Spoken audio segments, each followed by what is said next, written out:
পারছেন না, পারিবারিকভাবে খুবই চাপে আছেন, খুব কষ্টে আছেন, প্রচন্ড ঋণের বোঝা আপনার মাথায়, আমি আজকে এমন কিছু আমল শিখাই দিব যে আমলগুলো করলে আপনার ঋণের বোঝার দায়িত্ব স্বয়ং আল্লাহ তাআলা নিজেই নিয়ে নেবে। সুবহানাল্লাহ পড়বেন না সবাই? প্রথম আমল, আমি কিছু দোয়া শেখাচ্ছি, দোয়াগুলো স্বয়ং মুখস্থ করবেন। মাথায় রাখবেন, দোয়া হচ্ছে এমন একটা জিনিস, আত-তাকদীরু লা ইয়াউদ, ভাগ্যের কোনো চেঞ্জ নেই, ইটস নেভার চেঞ্জ, কোনো পরিবর্তন হয় না। বাট দোয়া এমন একটা জিনিস, it has a lot of power, এর অনেক শক্তি আছে। and দোয়া is the only thing in this world that can change your destiny। হাদিসে আসছে দোয়ার দ্বারা বান্দার ভাগ্য পরিবর্তন হয়ে যায়। সুবহানাল্লাহ পড়বেন না আপনারা? প্রথম দোয়া, আল্লাহর হাবিব সাল্লাল্লাহু আলাইহি ওয়াসাল্লাম বলেছেন, এটি আলী রাদিয়াল্লাহু তাআলা আনহু থেকে বর্ণিত, উনি বলেছেন, যদি কোনো বান্দা ঋণ মুক্ত হতে চায়, আল্লাহর হাবিব আমাকে এমন কিছু দোয়া শিখিয়েছেন যে দোয়া যদি কেউ পড়ে, আল্লাহ তাকে তার রহমত দিয়ে ঋণ থেকে মুক্তি দান করে। সুবহানাল্লাহ পড়েন সবাই, সবাই আমার সঙ্গে দোয়াটা পড়েন, সবাই পড়েন, আল্লাহুম্মা কফিনি বিহালালিকা আন হারামিক ওয়া আগনিনি বিফদলিকা আম্মান সিওয়াক। এর অর্থ হচ্ছে, আল্লাহ তুমি আমাকে হালাল প্রদানের মাধ্যমে হারাম থেকে রক্ষা করো, এবং তুমি আমাকে এমনভাবে অনুগ্রহ করো, এমনভাবে দয়া করো যেন আমি তোমাকে ছাড়া অন্য কারো প্রতি মুখাপেক্ষী না হই। পড়েন সবাই আমিন। এর অর্থ হচ্ছে, তুমি আমাকে এত কিছু দাও, এত সম্পদ দাও, এত অর্থ দাও, এত রহমত করো, এত দয়া করো যেন আমি আর ঋণের বোঝা টানতে না হয়, আমি যেন তোমার থেকেই চাই, তোমার থেকেই পাই। সকলে পড়েন আমিন।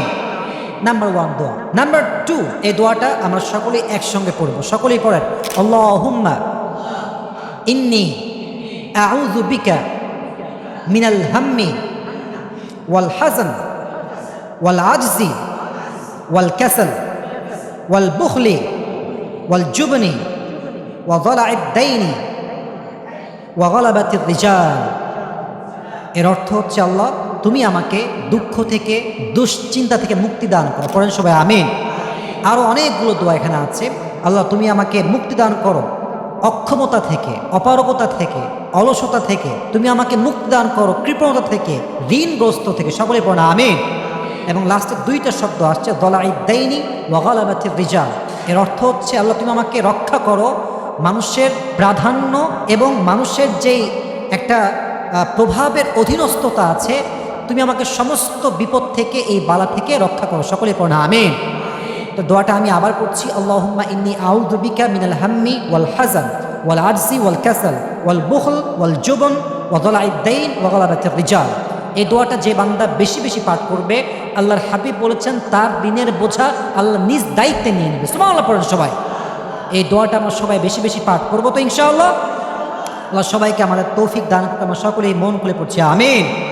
3 নাম্বার আরেকটি দোয়া শেখাচ্ছি, দোয়াটা একটু বড়।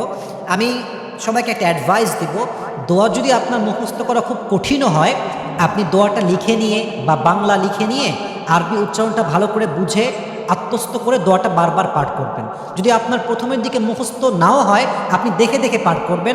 দেখে পড়লেও আপনার কোনো সমস্যা নাই, দোয়া কবুল করার মালিক একজন, তিনি কে?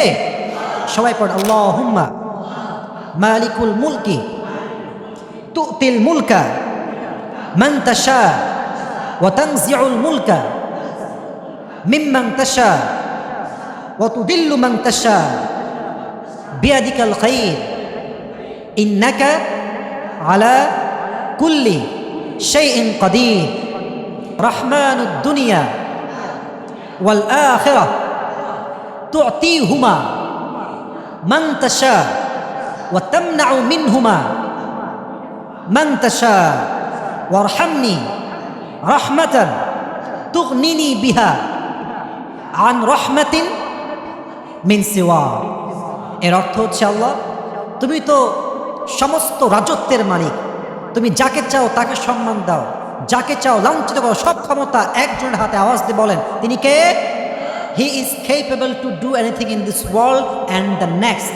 তিনি যাই চায় তাই করেন, তিনি হচ্ছেন সব কিছুর উপরে কাদের, সক্ষম। সে সত্তা বলেন তো কে?